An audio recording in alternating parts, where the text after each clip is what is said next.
To link a debit card to the Cash app, you're going to start by opening the app on your mobile device and basically logging into your account. Once you're on the home screen, tap the profile icon in the upper left corner to access the account settings. From there, you're going to navigate to the banking section or the linked accounts, which shows you all the payment methods currently associated with your Cash App account. Next, you're going to look for the option to add a new payment method and select Debit Card.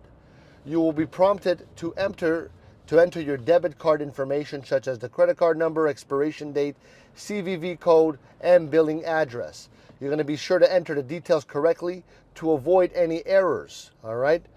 Now, after entering the information, you're going to confirm your details and submit the request.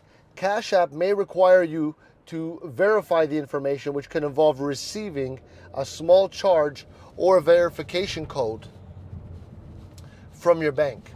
Okay? So once the verification process is complete, your debit card will be successfully linked to the Cash App account. Let me know if this helped.